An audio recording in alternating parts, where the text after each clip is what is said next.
The greatest fear that I have regarding the outcome for America of these disclosures is that nothing will change. As Snowden finally leaves a Moscow airport today, his greatest fear that nothing will change hasn't materialized.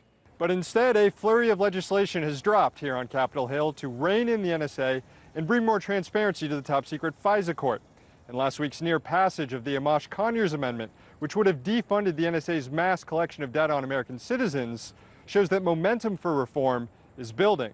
Today, Senators Wyden, Udall, and Blumenthal introduced reforms to the FISA court, including putting in place a special privacy advocate to defend the civil liberties of Americans before the top-secret court. Here is a measure that protects core constitutional rights in a way that focuses on making the courts and the process better and fairer. Having two sides represented in court, what's more American?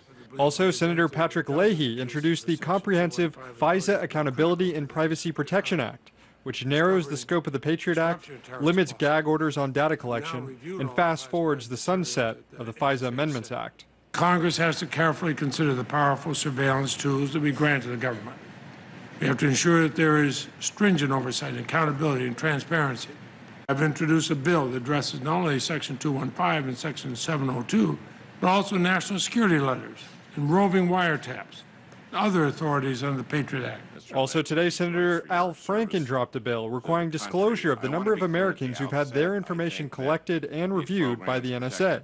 I don't want a situation where the government is transparent only when it's convenient for the government. Meanwhile, in the House, Congressman Rush Holt introduced legislation to repeal the Patriot Act and the FISA Amendments Act. Passing the Patriot Act is one of my great regrets in my time in Congress. Holt says he was deceived by the NSA in 2005 about the extent of its domestic surveillance programs. I wrote the head of the NSA a blistering letter accusing him of not just deceiving me, an individual, but withholding from Congress the necessary information for Congress to be able to do its oversight.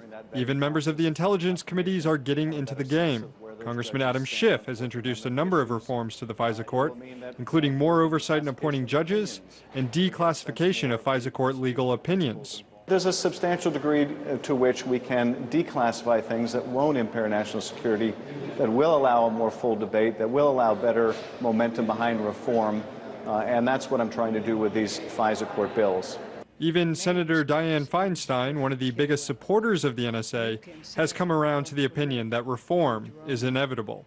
In an op-ed for the Washington Post this week, Feinstein wrote, "Despite these real threats that our intelligence programs seek to thwart, I intend to work with members of the Senate Intelligence and Judiciary Committees to consider changes to the NSA call records program in an effort to increase transparency and improve privacy protections." But recognizing their executive grip on the NSA is slipping, today the White House huddled together those lawmakers pushing for reform. And the chief of the NSA, Keith Alexander, is again on Capitol Hill briefing lawmakers on why these programs must stay intact. But here on Capitol Hill, the winds are blowing in the direction of reform. And it's not a matter of if, but when, and what reform will look like, and how it will affect the NSA and the top-secret FISA court.